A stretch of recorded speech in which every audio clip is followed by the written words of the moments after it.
বিসমিল্লাহির রহমানির রহিম। আসসালামু আলাইকুম। সুপ্রিয় শিক্ষার্থীরা, আশা করি তোমরা সবাই ভালো আছো। আজ রুব্রিক্সের স্তর অনুসারে অ্যাসাইনমেন্ট উত্তর লেখার উপায় 2021 ব্যবসা উদ্যোগ অ্যাসাইনমেন্ট 2 তৈরির কৌশল বিষয়টি নিয়ে আলোচনা করব তোমাদের সঙ্গে। প্রিয় শিক্ষার্থীরা, তোমরা ইতিপূর্বে আমার হিসাব বিজ্ঞান 1-2 ব্যবসা উদ্যোগ 1 এই অ্যাসাইনমেন্ট তৈরির কৌশলগুলো দেখেছো নিশ্চয়। আমি পাঠ্যপুস্তকের আলোকে কোন প্রশ্ন এখানে যে বিষয়বস্তুগুলো তোমাদের দিয়েছে তার আলোকে তুলে ধরার চেষ্টা করছি। হ্যাঁ প্রিয় শিক্ষার্থীরা, তোমরা আমার অ্যাসাইনমেন্ট যে বিষয়টি রয়েছে এটি শিক্ষকদেরকে আমাদের যে কাজগুলো করতে হয় তা হচ্ছে পাঠ্যপুস্তকের আলোকে প্রথমত তোমাদেরকে বুঝিয়ে দেওয়া, দ্বিতীয়ত হচ্ছে এটি মূল্যায়ন কীভাবে হবে তা সুনির্দিষ্ট যে নিয়ম রয়েছে তা নির্ধারণ করা এবং মূল্যায়নকৃত খাতাটি নম্বর এবং স্কোর কীভাবে সংরক্ষণ করে শিক্ষার্থীদের অগ্রগতি সামষ্টিক মূল্যায়ন করা হবে তা ঠিক করা। এই বিষয়ে বিস্তারিত জানতে তোমরা YouTube channel professional institute on education, Facebook ID Mehfuza jasmine এবং গ্রুপ PLSC বিজনেস স্টাডিজ এটি তোমরা দেখবে। প্রিয় শিক্ষার্থীরা, রুব্রিক্স বিষয়টির মূলত নম্বর প্রদান নির্দেশিকা। শিক্ষার্থীদের প্রশ্নের উত্তরের গুণাগুণ যাচাই করে মান অনুযায়ী পরীক্ষকগণ কীভাবে নম্বর প্রদান করবে সে সম্পর্কিত নির্দেশনায় এর মাধ্যমে নির্ভরযোগ্যতা নিশ্চিত করা যায়। এই বিষয়টি আগে মাধ্যমিক এবং উচ্চ মাধ্যমিক শিক্ষা বোর্ড কোনো বোর্ডে এই বিষয়টি সুনির্দিষ্টভাবে পাঠাতেন না শিক্ষা প্রতিষ্ঠানে বা শিক্ষার্থীরা তোমরা এই বিষয়ে সেভাবে জানতে না। এখন কিন্তু জানতে পারছো। আগে যারা শুধুমাত্র শিক্ষক তারা বিশেষ করে এই বিষয়গুলো নিয়ে গবেষণা করতেন, BEd-MAd করতেন, তারাই শুধুমাত্র এই বিষয়গুলো নিয়ে হয়তো জানতেন। এখন এসো আমরা পাঠ্যপুস্তকের আলোকে অ্যাসাইনমেন্ট 2 ব্যবসা উদ্যোগ বিষয়ের মধ্যে কি বলা রয়েছে একটু খেয়াল করি। প্রিয় শিক্ষার্থীরা, এখানে আমাদের যে বিষয়টি বলা রয়েছে সেটা হচ্ছে আমরা দেখতে পাচ্ছি যে আমাদের অ্যাসাইনমেন্ট এখানে 2-এ উদ্যোগের বিভিন্ন বিষয়গুলো অর্থাৎ উদ্যোগের ধারণা এবং উদ্যোগ কীভাবে, উদ্যোগের বৈশিষ্ট্য ইত্যাদি বিষয়গুলো এখানে ধারাবাহিকভাবে পর্যায়ক্রমে বিষয়বস্তুগুলো তুলে ধরা হয়েছে। তোমাদেরকে সেই বিষয়বস্তুর আলোকে বিষয়টি নিয়ে তোমাদের আলোচনা করতে হবে এবং খাতায় সেভাবে লিখতে হবে। প্রিয় শিক্ষার্থীরা, ইতিপূর্বে আমি তোমাদের হিসাব বিজ্ঞানের যে বিষয়টি ছিল হিসাব বিজ্ঞানে আমি তোমাদেরকে বিষয়টি নিয়ে আলোচনা করেছি। হ্যাঁ দেখো, আমি এটিকে 2টা পার্টে অ্যাসাইনমেন্টে 2টো পার্টে দিয়েছি। একটা হচ্ছে দ্বিতীয় অধ্যায় থেকে ব্যবসা উদ্যোগ উদ্যোক্তা এই বিষয়টি নিয়ে আলোচনা করতে বলেছে। প্রথমত এখানে অ্যাসাইনমেন্ট মূল বিষয়টি যেটা রয়েছে বাংলাদেশের আর্থসামাজিক উন্নয়নে ব্যবসা উদ্যোগের ভূমিকা নিরূপণ। বাংলাদেশের আর্থসামাজিক উন্নয়নে ব্যবসা উদ্যোগের ভূমিকা নিরূপণ। এখানে নির্দেশনায় যেটা রয়েছে উদ্যোগ ও ব্যবসা উদ্যোগ এর ধারণা দিতে হবে, ব্যবসা উদ্যোগ গড়ে ওঠার অনুকূল পরিবেশ বর্ণনা দিতে হবে, ব্যবসা উদ্যোগের বৈশিষ্ট্য বর্ণনা করতে হবে, আর্থসামাজিক উন্নয়নে ব্যবসা উদ্যোগের গুরুত্ব ব্যাখ্যা করতে হবে। তোমাদেরকে অবশ্যই এটি তোমাদের পাঠ্যপুস্তকে যে বিষয়টি রয়েছে তার আলোকে তোমাদেরকে ব্যাখ্যা করতে হবে। প্রিয় শিক্ষার্থীরা, এখন এসো আমরা সিকোয়েন্সগুলো পর্যায়ক্রমে একটু একটু করে দেখে নেই কি বলা রয়েছে ব্যবসা উদ্যোগের প্রত্যেকটি পার্টে। অর্থাৎ উদ্যোগ ও ব্যবসা উদ্যোগের ধারণা প্রথম যে স্টেপটা তোমরা বর্ণনা করবে বলা রয়েছে উদ্যোগ ও ব্যবসা উদ্যোগের ধারণা। অর্থাৎ এখানে উদ্যোগ কি এবং ব্যবসা উদ্যোগের ধারণা কি এই বিষয়টি তোমাদেরকে ব্যাখ্যা করতে হবে। অর্থাৎ উদাহরণসহ উদ্যোগ ও ব্যবসা উদ্যোগের ধারণা যথাযথভাবে ব্যাখ্যা করলে তোমরা 4 পাবে। এসো আমরা পাঠ্যপুস্তকে কি বলা রয়েছে একটু দেখে নেই। আমি অবশ্য প্রত্যেকটি কন্টেন্টের মতো প্রতিবারের মতো সিকোয়েন্সগুলো ধরে ক খ গ ঘ এভাবে ধরে তোমাদেরকে ব্যাখ্যা করার চেষ্টা করছি। এসো আমরা পরের স্লাইডে দেখি এখানে কি বলা রয়েছে। তোমাকে অবশ্যই এখানে উদ্যোগ প্রথমে ব্যাখ্যা করতে হবে, তারপরে ব্যবসা উদ্যোগ বিষয়টি ব্যাখ্যা করতে হবে। প্রিয় শিক্ষার্থীরা, এসো আমরা দেখি যে উদ্যোগ এবং ব্যবসা উদ্যোগ এই দুটোই বিষয় কিভাবে ব্যাখ্যা করা যায়। তোমরা পৃষ্ঠা নম্বর এখানে 13 সম্ভবত পৃষ্ঠা নম্বর তোমাদের 11তে বলা রয়েছে। হ্যাঁ প্রিয় শিক্ষার্থীরা দেখো তোমাদের স্লাইডে চলে এসেছে। এখানে সাধারণ অর্থে আমি আন্ডারলাইন করে দিয়েছি। সাধারণ অর্থে যে কোনো কাজের কর্ম প্রচেষ্টাই উদ্যোগ, অতএব উদ্যোগ যে কোনো বিষয়ই হতে পারে। হ্যাঁ 13 পৃষ্ঠা দেখো, 13 পৃষ্ঠায় তোমাদের বিষয়টি রয়েছে। অর্থাৎ এখানে কোনো কাজের কর্ম প্রচেষ্টাকেই আমরা উদ্যোগ বলতে পারি। উদ্যোগ যে কোনো ধরনের হতে পারে।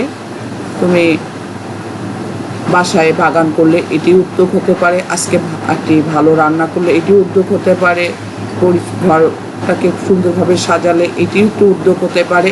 এভাবে একাধিক উদ্যোগের বিষয়টি তুমি হতে পারে। তবে এখানে দেখো যে বিষয়টি বলা রয়েছে পাঠ্যপুস্তকে, কোনো সহৃদয় ব্যক্তি এলাকার ছেলেমেয়েদের পড়াশোনার সুযোগ সৃষ্টির লক্ষ্যে একটি বিদ্যালয় স্থাপন করতে এগিয়ে আসেন। তিনি নিজের সঞ্চিত অর্থ অন্যদের নিকট থেকে অর্থ সংগ্রহ করে বিদ্যালয়টি স্থাপন করেন। এটি কিন্তু একটি উদ্যোগ। তাহলে এখানে দেখো একটি তোমাদের কাহিনী বলা রয়েছে, এই কাহিনীটি খেয়াল করো, আমিনুলের কাহিনী। এই আমিনুলের কাহিনীর মধ্যে জনাব আমিনুল ইসলাম ছোটবেলা থেকেই নতুন কিছু করার চেষ্টা করতেন, ভাবতেন। স্থানীয় কাজে কলেজ থেকে ডিগ্রি পাশ করে তিনি তার পারিবারিক কাপড়ের ব্যবসা মনোনিবেশ করেন, কিন্তু এই ব্যবসায় তিনি সন্তুষ্ট থাকতে পারলেন না।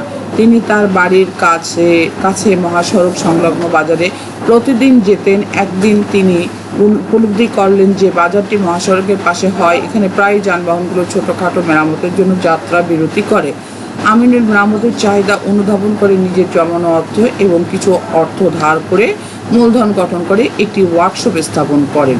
কিন্তু যানবাহন মেরামত করার দক্ষতা তার না থাকায় তিনি স্থানীয় যুব উন্নয়ন অধিদপ্তর থেকে এই বিষয়ে প্রশিক্ষণ গ্রহণ করেন। তাহলে দেখো তিনি কিছু দক্ষতা নিলেন এবং তার ইচ্ছা, ঝুঁকি এবং মনোবল নিয়ে পরিশ্রম করে একটি ব্যবসা প্রতিষ্ঠা করলেন। এটাকেই আমরা কিন্তু ব্যবসা উদ্যোগ বলবো। এটি 13 পৃষ্ঠায় চমৎকার করে বলে দেওয়া আছে। আমি কিছু পাঠ্যপুস্তকের বিষয়বস্তুগুলো পড়লাম। এখন মূল কনসেপ্টে তোমরা চলে আসবে। অবশ্যই বিষয়টি এত বিস্তারিত তুমি ওভাবে লেখার দরকার নেই, তোমার মতো করে তুমি গুছিয়ে লিখলেও চলবে। প্রিয় শিক্ষার্থীরা, উদ্যোগ, ব্যবসা উদ্যোগ, প্রথমে আমরা উদ্যোগ আলোচনা করলাম, তারপরে ব্যবসা উদ্যোগ আলোচনা করলাম। এখন দেখো উদ্যোগ এবং ব্যবসা উদ্যোগ, এই বিষয়টি উদ্যোগ যে কোনো বিষয়ের ব্যাপারেই হতে পারে, কিন্তু লাভের আশায় ঝুঁকি নিয়ে অর্থ শ্রম বিনিয়োগ করাই হলো ব্যবসা উদ্যোগ। তাহলে আমরা বুঝতে পারলাম যে উদ্যোগ এবং ব্যবসা উদ্যোগ যে কোনো হতে পারে, তবে ব্যবসা উদ্যোগ হতে হলে এখানে ঝুঁকি থাকতে হবে, মুনাফা অর্জনের বিষয়টি থাকতে হবে। এই দুইয়ের সমন্বয়ে আমাদের উদ্যোগ এবং ব্যবসা উদ্যোগ বিষয়টি চলে আসে। এখন প্রিয় শিক্ষার্থীরা আসো, ব্যবসা উদ্যোগ গড়ে ওঠার অনুকূল পরিবেশ দ্বিতীয় সিকোয়েন্সে খতে তোমাদেরকে চেয়েছে, এটি তোমাকে আলোচনা করতে হবে।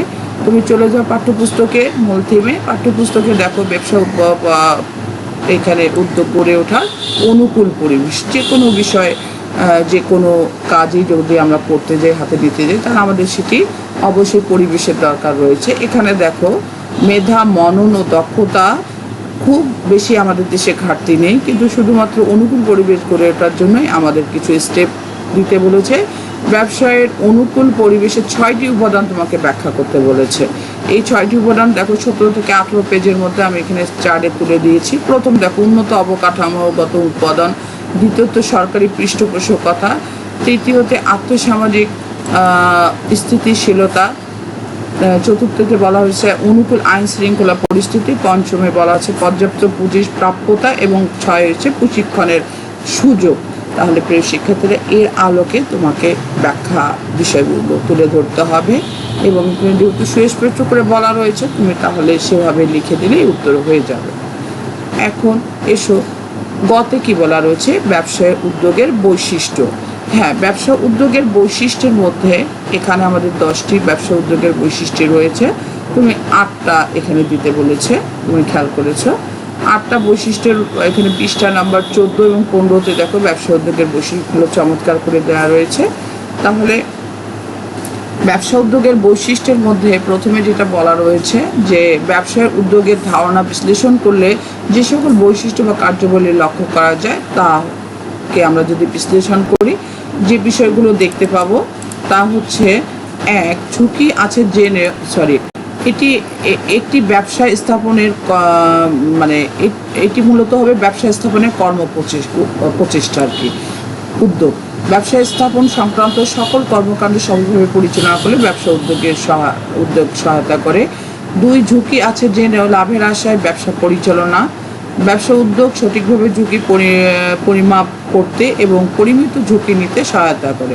ব্যবসা উদ্যোগের ফলাফল হলো একটি ব্যবসা প্রতিষ্ঠান। এর মানে হলো ব্যবসা উদ্যোগ তোমার যে কোনো ব্যবসা উদ্যোগ হতে গেলে এখানে তোমার অবশ্যই একটি ব্যবসা প্রতিষ্ঠান গড়ে উঠবে, এই বিষয়টি তোমাকে মাথায় রাখতে হবে।